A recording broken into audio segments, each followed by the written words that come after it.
ভাইজান আপনার নাস্তা। কি নাস্তা? খিচুড়ি। কি খিচুড়ি? খিচুড়ি? আমি সকালবেলা ঘুম থেকে উঠেই খিচুড়ি খাবো? যা এটা নিয়ে যা, চা নিয়ে। ভাইজান এখন সকাল না, দুপুর। আর খালাম্মা বইলা দিছে আজকে থেকে বাড়িতে নতুন নিয়ম, সকালে ঘুম থেকে উঠলে চা, আর দুপুরে ঘুম থেকে উঠলে ভাত, নো চা। তুই দয়া করে তোর খালাম্মাকে গিয়ে বল যে এইসব নিয়ম কানুন সাধারণ মানুষের জন্য। তিনি যাকে গর্ভে ধারণ করেছিলেন সে কোনো সাধারণ মানুষ না, সেই দেশের নাম করা একজন লেখক, রাফসানা আহমেদ। এটা আপনি যে এখন আর মনে রাখেন, আসার সময় দেখছি খালাম্মার হাতে বড় একটা বেলসা, পরে যেন আবার না কন আমি আপনার সাবধান করি নাই। অন খায়া প্লেট দেন, আমার অনেক কাম আছে। আফসোস যে তুই আর তোর খালাম্মাই শুধু আমাকে পাত্তা দিলি না। অসুবিধা নেই, বাসায় চা না পাওয়া গেলে কি হবে? ঢাকা শহরে চায়ের দোকানের অভাব নেই, আমি দোকানেই যাচ্ছি। আর শোন, এরপর থেকে সকালবেলা ভুলো এসব ভাত খিচুড়ি নিয়ে আসবি না।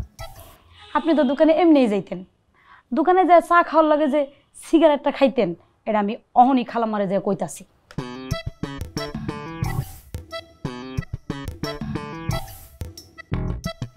আমার চামচা।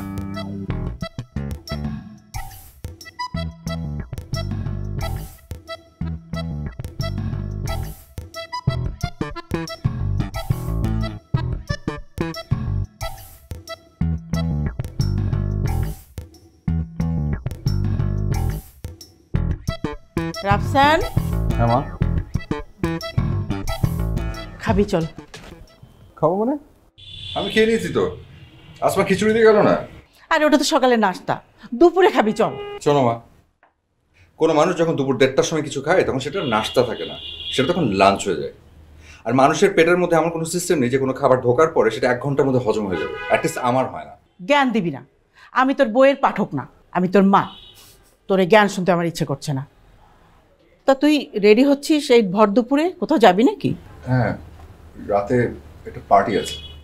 রাতে পার্টি আর এখন রেডি হচ্ছিস? মানে আচ্ছা, তুমি আমাকে সবসময় বলো আমি নাকি লেট লতিফ, আমার সব জায়গায় যেতে লেট হয়ে যায়। আর সেখানে আজ একটু তাড়াতাড়ি রেডি হচ্ছি, এটা দোষ হয়ে গেল। তা সূর্য আজকে কোন দিক দিয়ে উঠেছে? কি জানি না। সূর্যের সাথে আমার বিচ্ছেদ বহু বছরের মা। ঠিকই বলেছিস।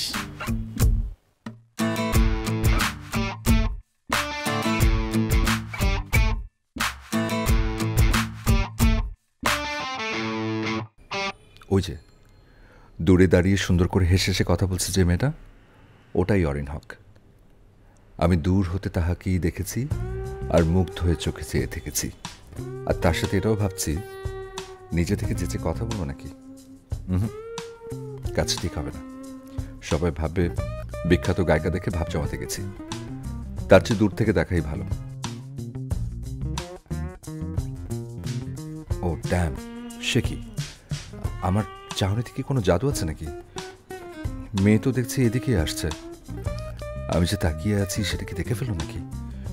রাফসান, এভাবে গলে যাস না, নিজের ওয়েটটা বজায় রাখ। কুল ম্যান, কুল। এক্সকিউজ মি, আপনি রাফসান আহমেদ না? জি।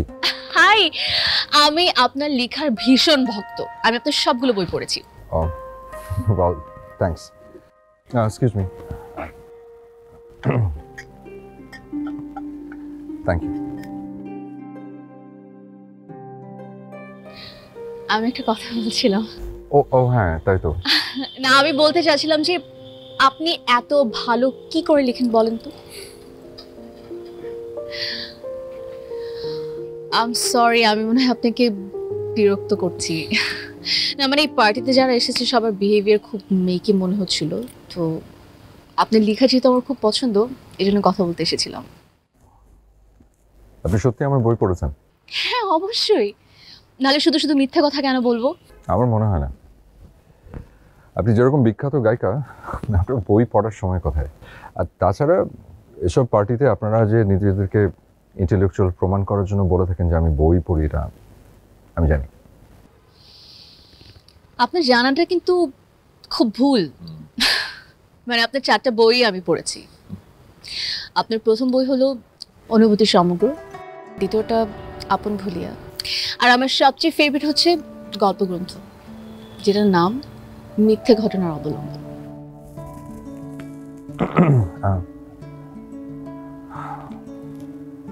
ওয়াও, আপনি সত্যি আমার বই পড়েছেন? না মানে আসলে আমি আসলে ঠিক ভাবতে পারিনি যে আপনি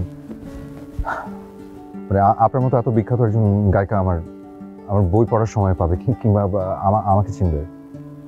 এর জন্যই কি এতক্ষণ আপনি আমাকে ইগনোর করছিলেন? মানে হ্যাঁ, sorry. It's completely fine, it's okay. আপনার কাছ থেকে এতটুকুই চাওয়া, যেভাবে আপনি আমাদের জন্য গল্প উপন্যাস লিখছেন এভাবে লিখে যাবেন। Okay, please carry on. By.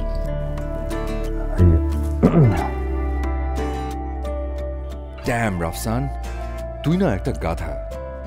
এতদিনের ভালো লাগার মানুষকে কাছে পেয়ে কিছুই বলতে পারলি না। আর কিছুক্ষণ কথা বলতি, শুধু শুধু ইগনোর করে মেয়েটাকে রাগিয়ে দিলি।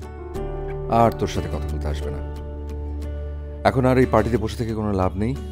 তবে যাওয়ার আগে খাওয়া দাওয়া করে যাস। এত রাতে বাসায় গেলে ভাত পাবি না। ভাত চাইলে ওটা ঝাঁটার বাড়ি পেতে পারিস।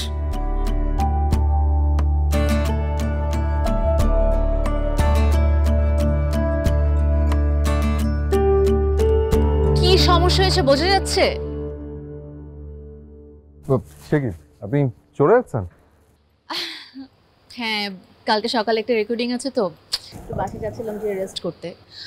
আপনি এত আর্লি বের হয়ে যাচ্ছেন যে? ও না মানে ভিতরে তেমন একটা ভালো লাগছিল না। আর আসলে পার্টি জিনিসটা আমার সাথে তেমন একটা যায় না, তাই বোর হচ্ছিলাম, আমিও চলে যাচ্ছি। গাড়িতে কি হচ্ছে? বনেট খোলা? আই হ্যাভ নো আইডিয়া কি যে সমস্যা হচ্ছে সেটা সে নিজেই বুঝতে পারছে না। ম্যাডাম এভাবে ঠিক হবো না, গাড়ি গ্যারেজে নিতে হইব। এই রাত্রেবেলা গাড়ি গ্যারেজে নিলে আমি বাসে যাব কি করে? কি যন্ত্রণা। আপনি কিছু মনে না করলে আমি একটু চেক করে দেখবো? আপনি?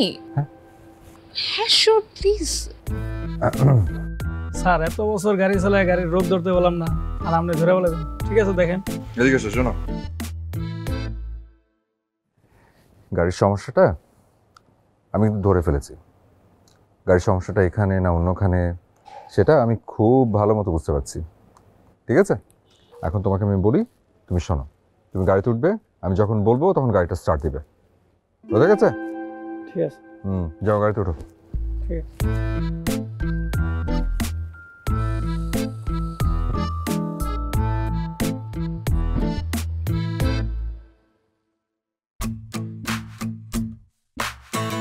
দাও গাড়ি স্টার্ট দাও।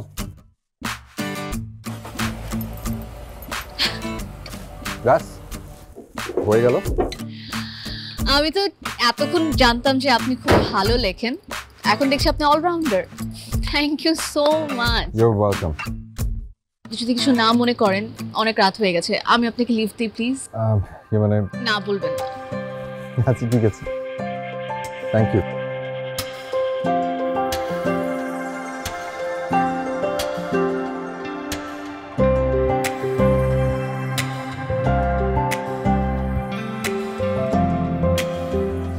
সব ঝামেলা একসাথেই হয়, সব বিপদ একসাথে হয়।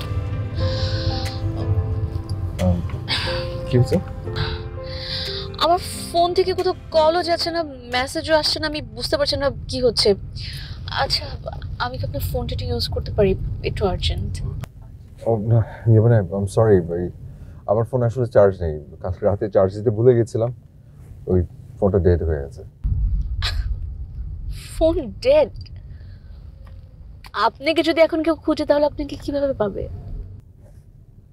আমাকে তেমন কেউ একটা খোঁজে না, আবার আমার ব্যাপারেও একই, কাউকে খুব একটা প্রয়োজন পড়ে না। আমি ছনছাড়া মানুষ, ওই অনেকটা মাংসের আলুর মতো, থাকলে ভালো, না থাকলেও চলে। আমি ফোন ছাড়া এক মুহূর্ত থাকতে পারি না। আচ্ছা এই নেবে সুজন, একটু ফোনটা দেন না প্লিজ, আমার একটা আর্জেন্ট কল করতে হবে। না লাগবে না, দেখি আপনার ফোনটা একটু।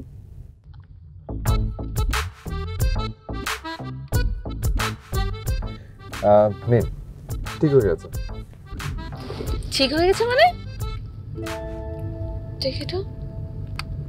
হ্যাঁ মেসেজ আছে। আপনি কিভাবে করলেন এটা? সবকিছু একদিনই জেনে নিতে চাচ্ছেন? কিছু জানা অন্য দিনের জন্য একটু বাকি রাখেন। আর আমি আসলে আপাতত এখানে নেমে যাবো। হ্যাঁ, এই বাইরে রাখো।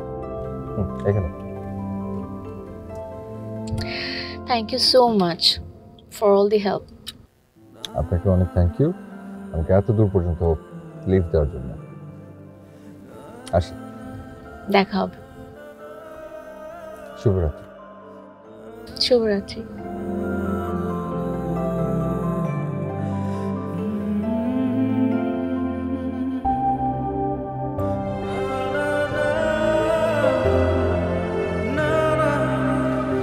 Hello, high.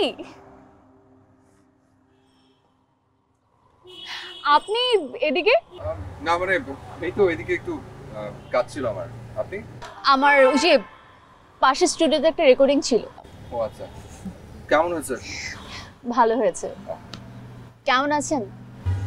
এই তো। আপনার যদি ব্যস্ততা না থাকে, ওদিকে একটা ভালো কফি শপ আছে, আমরা বসেও কথা বলতে পারি। রাজি হয়ে যা রাফসান, এই সুযোগ আর পাবি না। হ্যাঁ বল, মেয়েটার সাথে কিছুক্ষণ সময় কাটাতে পারবি। কি ভাবছেন? না মানে আমার আসলে একটু কাজ আছে। ও, কোনো সমস্যা নেই, প্লিজ ক্যারি অন, দেখা হবে তাহলে। বাই। যান। ড্যাম, তুই আসলে একটা গাধা রাফসান, পিওর গাধা। না বলি কেন? কি কাজটা তোর? সারাদিন তো ঘুরেই বেড়াস, এমন একটা সুযোগ হারালি। তোকে দিয়ে কিচ্ছু হবে না। বেশি খিদে পেয়েছে? আরে আপনি বসি? প্লিজ, আপনি না বলুন আপনার কাজ আছে? হ্যাঁ, কাজটা শেষ হয়ে গেল।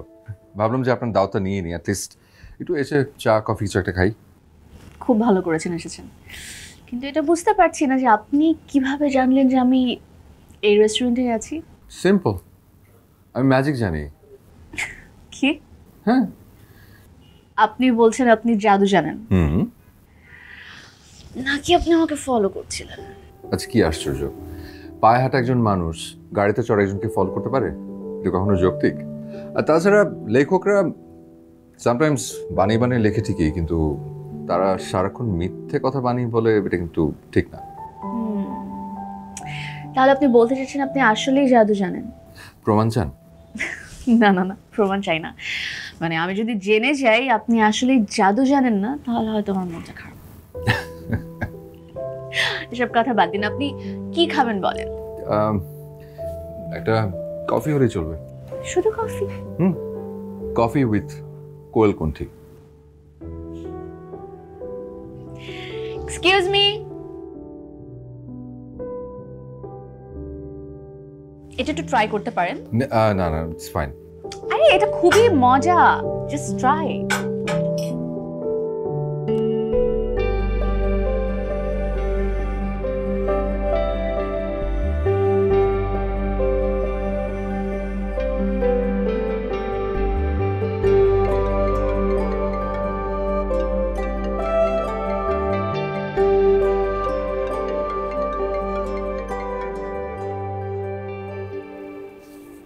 হ্যালো। আমি দূর হতে তোমার এই দেখেছি, আর মুগ্ধ হয়ে চোখে চেয়ে থেকেছি।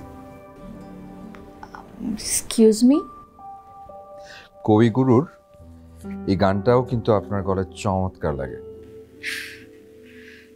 থ্যাঙ্কস। কিন্তু আপনি কে বল? ওয়েট, আমার যদি ভুল না হয়ে থাকে আপনি কি রাফসান আহমেদ? জি, বাবা মা আঁকে করে এই নামটাই রেখেছিল। আপনার না সেভাবে কাউকে প্রয়োজন পড়ে না তো আমাকে কি কারণে দরকার পড়লো? তেমন কোনো কারণ নেই, এমনি হঠাৎ মনে পড়লো। হঠাৎ? শুনুন, মানুষের মধ্যে সব থেকে বড় বড় চেঞ্জগুলো কিন্তু হঠাৎই আসে। গৌতম বুদ্ধের কথাই ধরুন না, কোন এক জ্যোৎস্না রাতে ঘর ছাড়ার সিদ্ধান্ত কিন্তু তিনি হঠাৎই নিয়েছিলেন। আমারও তেমনি হঠাৎ মনে হলো যে সবার থেকে নিজেকে আড়ালে রাখার দরকার নেই, বরং কেউ আমাকে যখন তখন খুঁজে পাক। কারোর সাথে সারাটা রাত জেগে গল্প করি, বিপদ আপদে পাশে দাঁড়াই, গাড়ি কিংবা মোবাইল নষ্ট হলে ঠিক করে দেই, ব্যাপারগুলোর মধ্যে এক ধরনের ভালো লাগা আছে কিন্তু। বুঝলাম, লেখকদের স্বভাবজাত ফ্লার্ট করার অভ্যাসটা আপনার মধ্যেও আছে, এই জন্য কি আমাকে ফোন করেছেন? না, অন্য উদ্দেশ্য আছে। রাতের ঢাকাটাকে অনেক দিন দেখি না, আজ রাতের ঢাকা দেখতে বের হব। সঙ্গী হবেন? হওয়া যায়, কিন্তু আমার তো ড্রাইভার আসলে। চাকরি ছেড়ে চলে গেছে। আপনি জানলেন কি করে? ম্যাজিক। ড্রাইভার লাগবে না, আমরা পায়ে হেঁটে কিংবা রিক্সায় চড়ে ঢাকা শহরটাকে দেখব। চলবে? চলবে, কিন্তু মিডিয়ার কেউ দেখে ফেললে কি হবে? খুব বড় জোর একটা নিউজ যে বিখ্যাত সুকণ্ঠী গায়িকা অরিনের সাথে ডুবতে বসা লেখক রাফসান আহমেদের প্রেম। শুনুন, গসিপ নিয়ে ভাববেন না, আর তাছাড়া এটা মাথায় রাখবেন, যার যত বেশি স্ক্যান্ডাল তার বাজার তত বেশি ভালো। তাই চটপট রেডি হয়ে যান, আমি আসছি। ঠিক আছে, আসুন। বাই।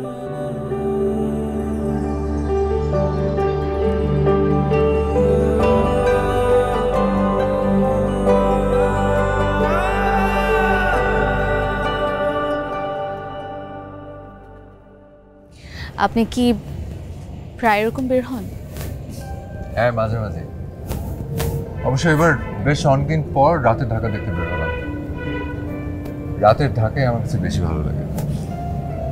আমার মধ্যে বলতে পারেন একটা একরকম বাদুর স্বভাব আছে, নিশাচর। একই ব্যাপারটা আমারও আছে, শুধু পার্থক্যটা হচ্ছে যে আমি মন চাইলে যখন ইচ্ছা তখন বের হতে পারি না। কি করবেন? একেই বলে খ্যাতির বিড়ম্বনা। কি চাই? হ্যাঁ, মামা কি ঢাকা শহর নতুন নেই?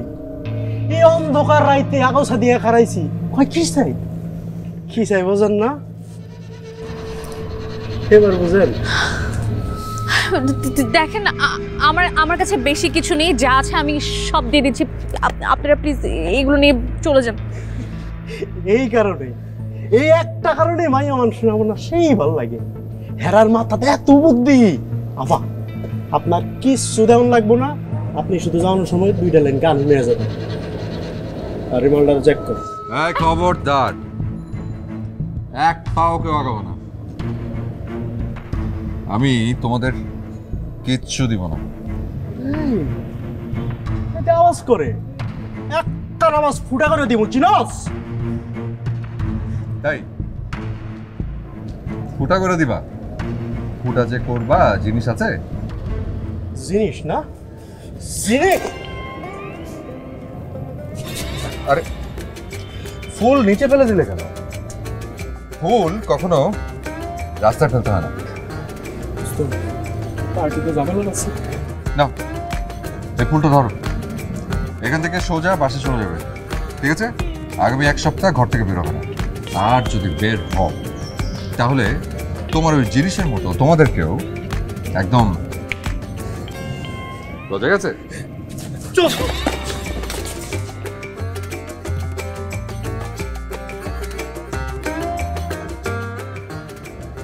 কি আপনি সত্যি কি জাদু জানেন? চলুন, চা খেতে ইচ্ছে করছে।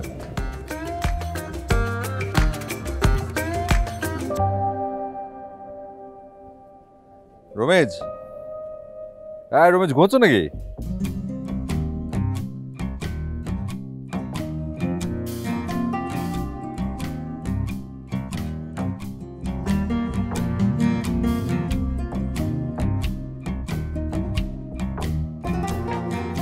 বসুন।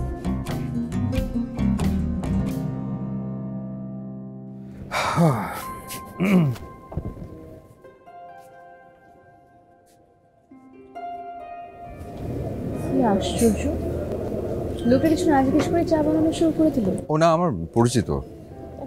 আমি মাঝে মাঝে যখন রাতে ঢাকা দেখতে বেরোই তখন ওর দোকান থেকে এসে চা খেয়ে যাই। দিনের বেলাতেও খাই, তো ও আসলে জানে। রমেশ, কি ঘুমিয়ে পড়েছিলে? ভাইজান, দোকান খোলা রেখে কি আর ঘুমোয়? আমি একটা কথা ভাবতেছিলাম। কি ভাবছিলে? যে আসমানি রেলওয়ে যদি যাইতে হয় তাহলে বান্দরবন না গিয়া কক্সবাজারে যাওয়াই ভালো। কেন, কক্সবাজার কেন? বান্দরবনে মনে করেন পাহাড়ে উঠা কত কষ্ট, ওইদিকে আবার কত মশা থাকতে পারে, আর কক্সবাজারে সমুদ্র আছে, সমুদ্রের বাতাস খাইতে খাইতে আসমানটা দেখলাম, ওটাই তো ভালো হয়। ঠিক আছে, গুড গুড থট। ওনারে চিনছো?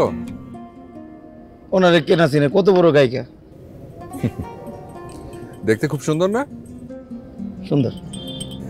আসমানি থেকে বেশি সুন্দর না কম? কম। ভাইজান আমার কাছে কেউই আসমানির চেয়ে বেশি সুন্দর না, ফুরপুরিও আসমানির চেয়ে সুন্দর না ভাই।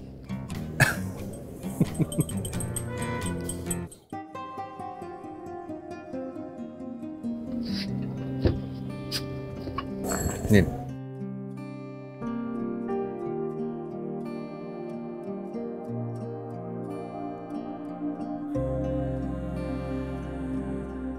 আচ্ছা, বুঝি আসমানির কথা বললো, আসমানিটা কে?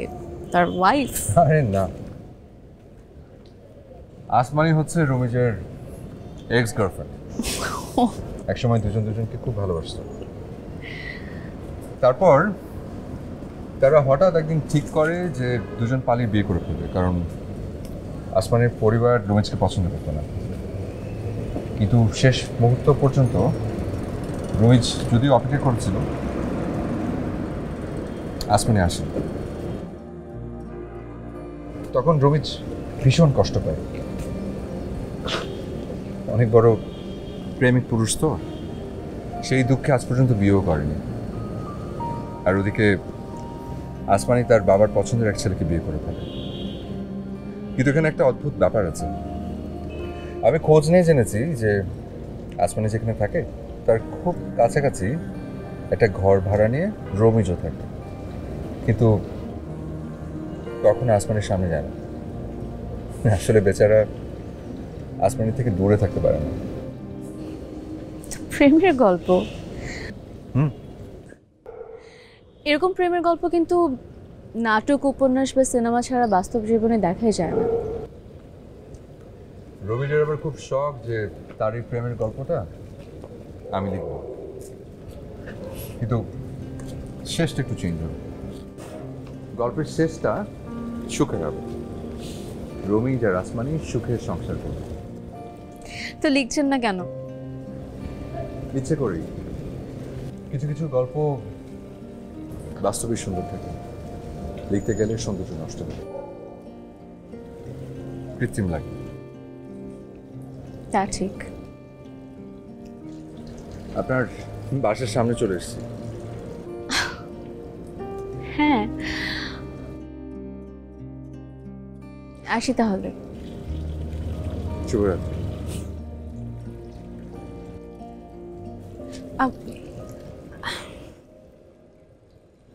আবার কখন দেখা হবে? আপনি যখন চাইবেন। আমি যদি আবার এরকম রাতের ঢাকা দেখতে চাই, গভীর রাতে চা খেতে চাই, তাহলে কি করব? একটা ফোন করবেন। আপনার কাছে আমার নাম্বার তো আছে। করা যায়, কিন্তু আপনি তো আবার অন্যের প্রয়োজনে ফোন করলে বিরক্ত হন। প্রয়োজন আর প্রিয়জনের মধ্যে একটা পার্থক্য আছে। প্রিয়জনের প্রয়োজনে আমি বিরক্ত হই। শুভরাত্রি। শুভরাত্রি।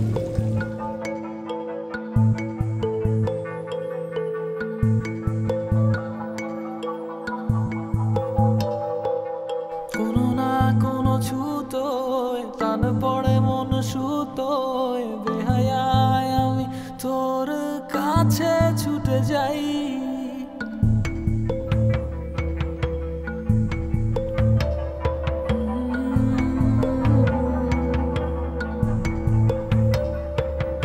আমি যেন মৌমাছি, থাকি তোর কাছাকাছি, একটু তোকে দেখতে যদি পাই।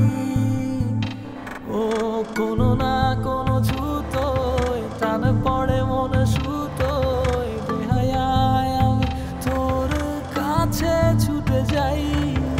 আমি যেন মৌমাছি, থাকি তোর কাছাকাছি, একটু তোকে দেখতে যদি পাই। তুই আমাকে যদি বুঝতিস সেভাবে দূরে কি রাখতিস, তোকে ভালোবেসে আমি পাগল প্রায়। এসে ধর না ভালোবাসি বল না, এই একটা আমার শুধু অভিপ্রায়। তুই হাতটা এসে ধর না ভালোবাসি বল না, এই একটা আমার শুধু অভিপ্রায়।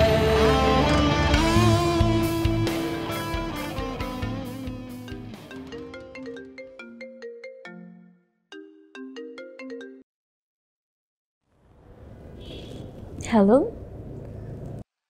একটু বারান্দায় আসবা? কেন?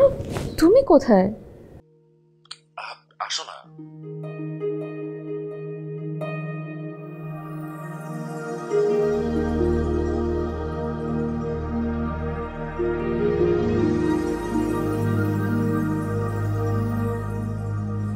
Happy birthday.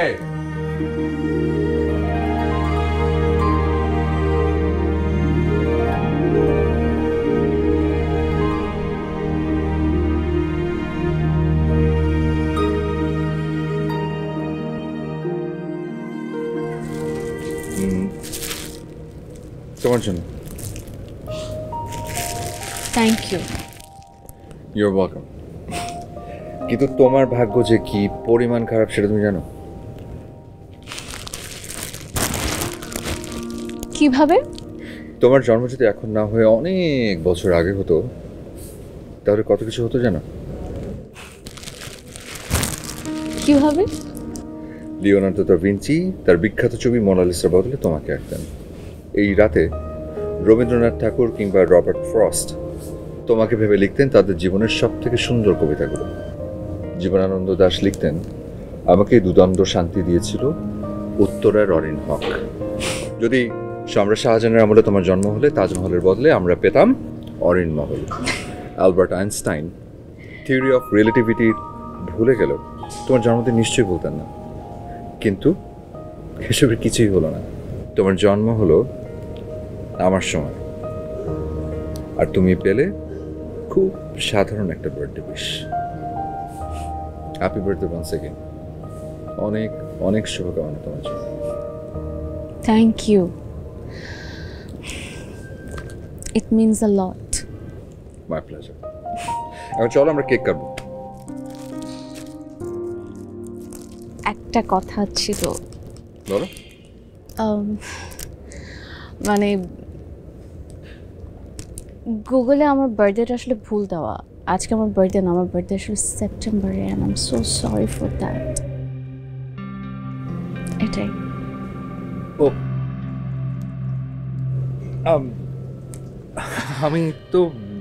আমি তো ভাবলাম। প্লিজ কিছু ভেবো না, মানে তুমি আমার জন্য যা করেছো, আমার মনে হচ্ছে আমার জীবনে আমি যতগুলো বার্থডে সেলিব্রেট করেছি না, আজকের বার্থডেটা আমার সবচেয়ে বেশি স্পেশাল। আর আমার মনে হচ্ছে আজকের পর থেকে আমি এই ডেটে বার্থডে সেলিব্রেট করব প্রতি বছর। Thank you. আর আমি অনেক ভাগ্যবান যে আমি তোমার সময় জন্মেছি। চলো বাসে চলো, কেক কাটবো, চলো।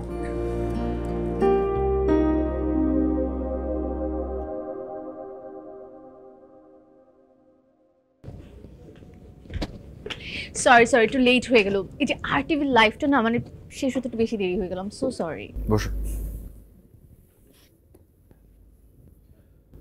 তোমার লেট হওয়াতে আমার কোনো অভিযোগ নেই, বরং তোমার অপেক্ষায় থাকতে থাকতে আমি আমাদের ভবিষ্যতের গল্পটা লিখি।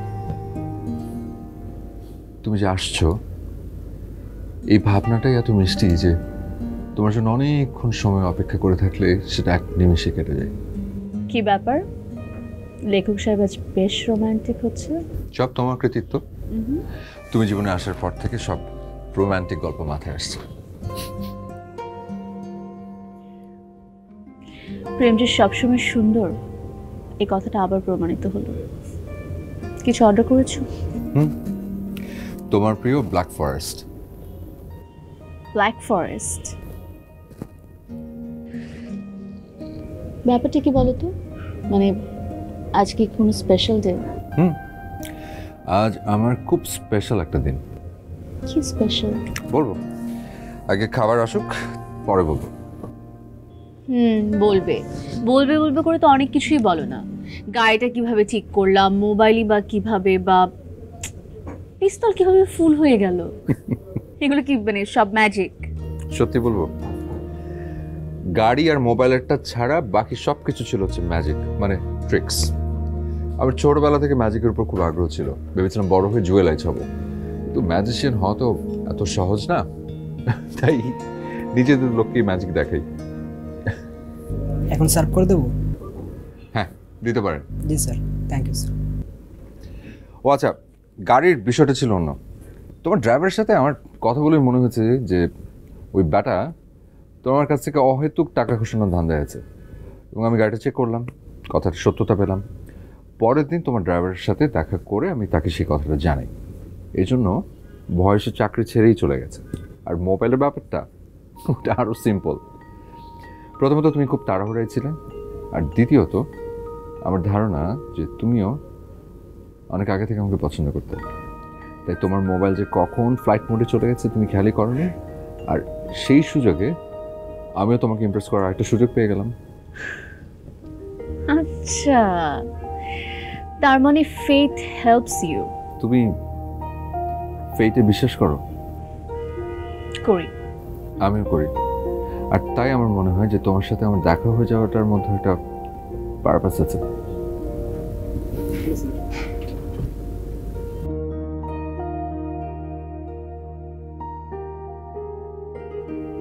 Thank you. Thank you for the cake. শুরু করো।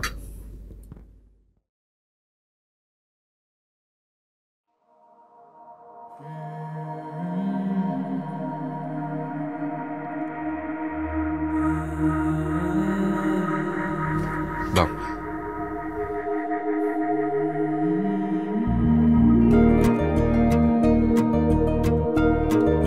এসো।